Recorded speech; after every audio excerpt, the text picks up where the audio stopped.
Welcome ghosts and ghouls to another episode of Danica Raven's Bite-Sized Horror.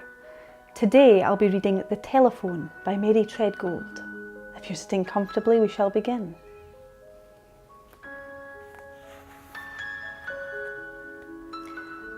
If you would catch the spleen and laugh yourself into stitches, follow me, I called to Sir Toby.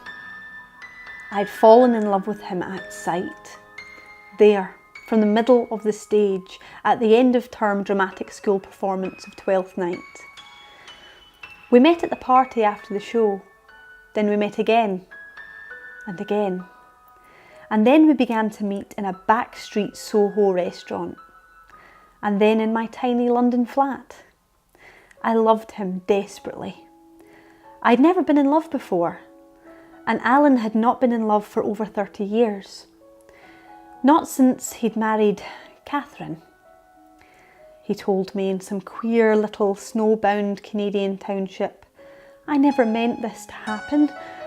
I've never felt like this about any woman before. I don't understand myself, he said restlessly. All through that winter I clung to Alan. We kept the long, secret winter afternoons and evenings together. There was so much that he wanted to give me. The things that I wanted for myself, more than wanted, believed that I must have. I want to give you kindness and shelter and love, he said. He and Katherine had no children. But it could not go on like that. Every time he came to my flat, the conflict in him deepened. It was like the deepening rift, splitting a tree trunk down its roots. He would turn wearily towards me. How can I hurt her? He would ask me. Katherine and I, we've been together all these years, long before you were even born. Why, I knew her when she was a schoolgirl, a child. Look at what we've done together. Look at our work. I tried to understand, but I seemed to only see a grey, ghostly marriage, a kind of deadly, intellectual, middle-age companionship stretching back down the years. There was nothing there, I thought, that should be preserved. It would be so different for us, I thought, and I clung the more desperately. I cannot live without you, I said, believing that I could not. Our dilemma, Alan's agony, was resolved by Katherine finding out. There was no drama, no scene. During the next few months, I never knew what passed between them. I dared not ask. I felt like a child, whose parents were gravely discussing in the next room portents beyond its comprehension. But presently, Katherine went unobstructively back to Canada without Alan. Alan shut up the house in Hampstead and talked of selling it. We neither one of us wanted to live there. Immediately after our marriage, we came up to this cottage in the Western Highlands, which we rented through an advertisement in the Times. That year, Scotland had one of its rare, perfect summers. We bathed and fished, and the long halcyon days passed over us with scarcely a break in the weather. I was blissfully happy, free from the conflicts and indecisions of the past months. We turned again to each other, discovering new releases, a new and deepening absorption. Our cottage lay by the shore in a curve of the hills, and whenever I remember that summer, it seems as if the falling tides of the Atlantic were always in our ears, and as if the white sands were always warm under our bare feet. But again, it could not last. One scorching day in early September, I came round the cottage at lunchtime, carrying a pot roast over to the table under our rowan tree. I found Alan, sitting, staring down at an open airmail letter that the postman had just delivered. He looked up as I put the pot roast down. His face was dazed and his hands were shaking. "Katherine is dead," he said incredulously. "Dead?" "This letter's from her sister in Toronto. She says..." And he stared again at the letter, as though they were lying words. "She says, heart failure. Very peacefully, she says." His eyes went past mine to the open sea. Then he got up and went into the house, while I stayed, pleated the gingham cloth between my fingers. Once more I felt like the child who had inadvertently witnessed a parent's distress. Shocked, yes, but horribly embarrassed. Then I followed Alan into the cottage and I put my arms around him. All that day I watched over him in my heart as he moved about the place. But we did not mention Katherine, nor the next day. And although I waited for Alan to speak, say her name never passed our lips during the next 3 weeks. 3 weeks later to the day, among other letters forwarded from London by the post office, arrived the telephone bill for Hampstead House. The second demand. We'd forgotten about the first. "Damn," said Alan. We were once again eating our lunch in the garden. "Damn, I ought to have had the thing disconnected before we ever left London." I picked up the envelope and looked at the date forwarding. "They'll probably cut you off themselves by now," I said. But Alan was already crossing the grass to collect the pudding from the kitchen oven. "Go in by the hall," I called after him. "You can find out if it's still connected by ringing the number. If you hear it ringing away at the London end, you'll know it's still on." And I lay back in my deck chair, staring up at the scarlet rowan berries against the sky and thinking that Alan was beginning to hump his shoulders like an old man, and that his skin looked somehow as if the sea salt were drying it out. "Well," I said, "still connected?" Perhaps I invented the slight pause before Alan carefully set down the apple pie and replied, "Yes, still connected." That evening I went up to bed alone because Alan said he wanted to trim the lamps in the kitchen. I was sitting in the window at the late Highland dusk, brushing my hair and looking out over the sea, when I heard a light tinkle in the hall below. I turned my head, but the house lay silent. I went over to the door. "Hampstead, 96843. Alan's voice, low, strained, came up the stairs. There was a long silence, and then my heart turned over, for I heard his voice again whispering, "Oh, my dear, my dear."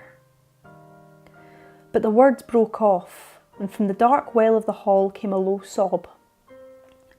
I suppose I moved, and a floorboard creaked, because I heard the receiver lay down and I saw Alan's shadow move heavily across the wall at the foot of the stairs. We lay side by side that night, but we never spoke. I know that it was daybreak before Alan slept. During the next few days, I became terribly afraid. I began to watch over Alan with new eyes, those of a mother. For the first time, I knew a quite different tenderness, one that nearly choked me with its burden of grief and fear for him as he moved about the cottage like a sleepwalker, trying pathetically to keep up appearances before me, his face, as it seemed, aging hourly in its weariness. I became frightened too for myself. I kept telling myself that nothing, Nothing had happened. But in the daytime I avoided looking at the dead black telephone inert on its old-fashioned stand in the hall. At night I lay awake, trying not to picture that telephone wire running tautly underground, away from our cottage, running steadily south, straight down through the border hills, down through England. During that week, I tried never to leave Alan's side. But once I had to go off unexpectedly to the village shop. When I returned, I had to pretend that I hadn't seen him through the half-open door, gently laying down the receiver. And twice more in the evening.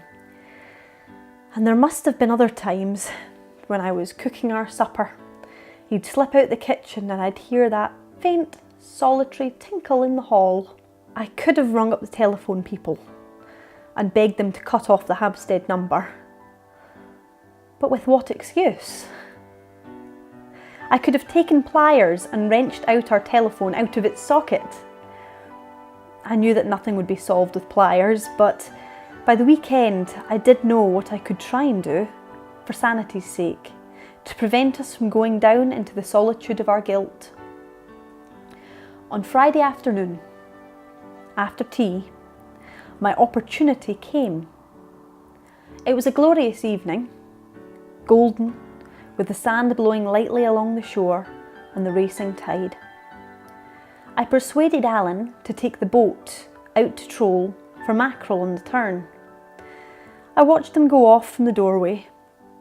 I waited until I actually saw him push the boat out from our small jetty. Then I turned back into the cottage and I closed the door behind me. I had shut out all the evening sunlight so that I could hardly see the telephone. But I walked over to it. I took it up in both my hands. I drew a long deep breath and I gave the Hampstead number. All that I had been told of Katherine during those bad months in London had been of kindness and gentleness and goodness. Nothing of revenge. To this I clung, and upon it I was banking. My teeth were chattering, and I was shaking all over when the bell down in London began to ring. I suppose in that moment I lost my head. I thought, I could have sworn, I heard the receiver softly rise at the far end, but I suppose I should have waited instead of bursting into words. Now I shall never know. And they were not even the words I'd planned. I suppose I reverted, being so frightened, to the kind of prayer one blurts out in childhood. Please, please, I said down the mouthpiece, please let me have him now. I know everything I've done's been wrong. It's too late about that, but I won't be a child anymore. I'll look after him, like you've always done, I said. Only please let me have him now. I'll be a wife to him, I promise you, if that's what you are wanting. I can get him right again. I'll take care of him now and forevermore, I said. And I banged down the receiver and fled upstairs to our bedroom. Through the window I could see the little boat bobbing about on the sea. I sat down in the window in the full evening sun and I shook all over and I cried. And I cried. In the small hours of the morning came the crisis. I woke. It must have been about 4:30. The bed was empty. In an instant I was wide awake, because down in the hall I could hear the insistent tinkle of the telephone receiver, struck over and over again, and above it, mingled with it, Alan's voice. Somehow I got the lamp lighted. The shadows tilted all over the ceiling, and I could hear the paraffin sloshing around the bowl as I stumbled out to the head of the stairs. Katherine! Katherine! He was shaking the receiver and babbling down the mouthpiece when my light from the stairs fell upon him. He let the receiver drop and stood looking up at me. I can't get her, he said. I wanted her to forgive me, but she doesn't answer. I can't reach her. I brought him up the stairs. I can remember shivering, with little dawn sea wind blowing through my cotton nightdress from the open window. I made him tea, while he sat in the window, staring up at the grey clouds of the morning. At last, he said, "You must book yourself a room in one of the hotels in Oban. Only for a couple of nights. I'll come back. Probably tomorrow or the next day. You'll see." And he began to explain carefully, politely, as if to a foreigner. "You see, I've got to find Katherine, and so I have to go down unexpectedly to London. From our remote part of the Highlands, there are only 2 trains a day. Alan went on the early morning one. I had, of course, no intention of going to any hotel. I knew where my promise to Katherine lay. Where lay my love. I said yes, yes to everything Alan said, and stayed in the cottage all that day. And then I caught the evening train. There was no chance of a sleeper. I huddled in the corner of a carriage packed with returning holidaymakers. My face turned first to the twilight, and then to the darkness, rushing past the window. In the dead, cold hours, when the only passenger sprawling and snored, the terror for Alan nearly throttled me. Once I dozed off and woke, biting back a scream, because I thought I saw the telephone wire running along the train, stretched and singing, "You'll never know, you'll never know." Euston in the morning loomed gaunt and monstrous. The London streets were dripping with autumn rain. I told the taxi man to drive as fast as possible up to Hampstead. When he pulled up at Allen's Road, before the gate set in the high wall, I was already half out of the taxi. I pushed the fare at him, slapped open the gate, and ran up the short drive. I had no time to notice that the white Regency house was more or less what I'd pictured before I was up the flight of steps and running at the iron bell pull. I was tired. Deadly tired, deadly afraid. What courage I had, ever had, seemed to have fled. I promise. Oh, if you ever really been there, please have gone," I gabbled, while the London rain poured over me and the bell reverberated throughout the house. At last I heard a movement inside the house, and then footsteps, slowly drawing towards the door. For a second, Alan and I stood gazing at each other. Then suddenly, I was over the threshold and in his arms. While the door swung gently behind us, I drew him over to the staircase, drew him down, knelt beside him as he sat there on the stair. He turned his face against my shoulder and heaved a sigh. After a little while, he raised my head and looked about me. We were in a large, white, panelled hall with a window through which I could see a plane tree, its quiet branches stroking the glass. The only thing in common with our hall up in Scotland was the telephone, standing on a mahogany table against the wall. For some moments, I gazed at it. My terror was wholly gone, like a dream at morning, but I became aware of a new emotion. Disquieting, faintly discredible. I looked suspiciously down at Alan. I wanted to know. Cautiously, I began to frame my question. He was so still that I wondered if he had fallen asleep, but just then he stirred, and I took his head between my hands, and as he smiled at me, turned his face searchingly towards the light. It was calm, as though washed by tidal waters. I knew that I could never ask my question. At that moment, the front door bell began to peal. We both jumped and got to our feet. "You go," said Alan, disappearing into the back of the house. The sharp-nosed young man in the dripping mackintosh was aggravated. "Been sent to cut you off," he said. Bill unpaid, nothing done. I turned back into the hall. About me, above me, the house lay quiet. Only against the window, the boughs of the plane tree clamoured with a sudden flurry of wind and rain. The question I could never ask, the answer never to be given. Surely both were irrelevant. For all the tranquillity of the house, I felt my panic begin to stir. There was only one thing that mattered to me, to us. Alan, I called, and I tried not to let my voice quiver. It's about the telephone. Do you want it cut off? I held my breath. The reply came immediately.